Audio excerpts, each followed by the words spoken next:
Kepastian hukum dan regulasi yang sering berubah-ubah menjadi salah satu hambatan utama bagi investasi, baik domestik maupun asing. Dunia usaha membutuhkan stabilitas, transparansi, dan penegakan hukum yang konsisten. Sayangnya, indeks persepsi korupsi dan kemudahan berusaha Indonesia masih jauh dari ideal. Bagaimana kita mendorong pertumbuhan ekonomi tinggi jika fondasi hukum dan kepercayaan investor masih rapuh? Hadirin yang saya hormati, dewan juri yang saya hormati, visi Indonesia Emas 2045 adalah mimpi besar yang pantas kita perjuangkan memang.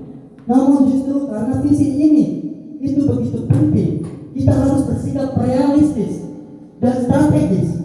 Menargetkan angka yang tidak sesuai dengan realitas bisa mengarah pada kebijakan populis yang tidak berkelanjutan, bahkan menyesatkan arah pembangunan kita. Oleh karena itu, kami dari Dimpro menyatakan target pertumbuhan ekonomi 8% pada 2029 terlalu ambisius dan tidak realistis. Baik, menuju pembahasan yang lebih dalam. Yang pertama yaitu realitas sejarah pertumbuhan ekonomi Indonesia. Sejak era reformasi, pertumbuhan ekonomi Indonesia rata-rata hanya mencapai 5,3% per tahun.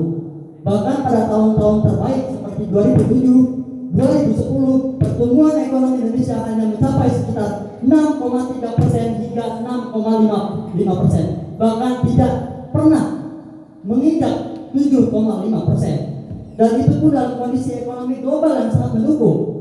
Pasca pandemi COVID-19 tahun 2023 lalu, pertumbuhan ekonomi hanya mencapai 5,5%. Menurut data BPS Februari 2024, yang artinya untuk mencapai target 8% nih, pada 2029 Indonesia harus tumbuh di atas 6,5% setiap tahun secara konsisten selama 5 tahun ke depan, yang secara historis belum pernah terjadi hingga saat ini. Yang kedua, tantangan struktural yang masih berat. Bicara soal visi Indonesia Emas 2045, kita harus mulai dari fondasi. Ketimpangan pendidikan, rendahnya kualitas SDM, dan dominasi sektor informasi menjadi batu sandungan besar.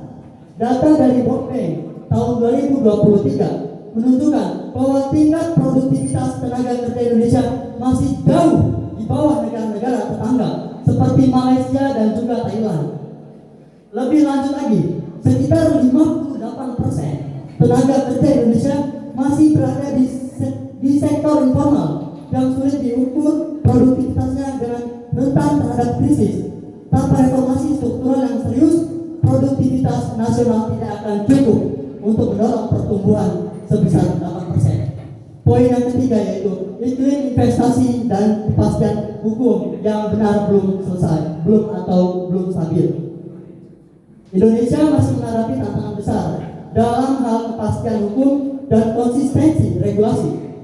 Indeks kemudahan berusaha atau Ease of Doing Business yang dulu dikeluarkan oleh World Bank menempatkan Indonesia di posisi ke-73 dan 190 negara pada 2020, masih jauh di bawah negara ASEAN. Hanya lainnya seperti Singapura menduduki peringkat 2 dan Malaysia menduduki peringkat 12. Kita masih sangat-sangat jauh dibandingkan dengan negara ASEAN itu sendiri. Selain itu, indeks persepsi korupsi Indonesia atau Transparency International 2023 berada di skor 34 dari 100, turun dibandingkan tahun-tahun sebelumnya yang menandakan masih lemahnya tata kelola pemerintahan dan hukum. Dan yang keempat yaitu ketidakpastian eksternal. Pertumbuhan ekonomi Indonesia tidak bisa dilepaskan dari kondisi global. Tentu saja ancaman geopolitik, perubahan iklim, ketergantungan pada komoditas dan fluktuasi nilai tukar bisa menghambat investasi dan perdagangan. Dengan segala risiko ini, menetapkan angka 8% justru bisa menciptakan ilusi optimisme dan mendorong kebijakan yang tidak berkelanjutan demi mengejar angka, bukan kualitas pertumbuhan.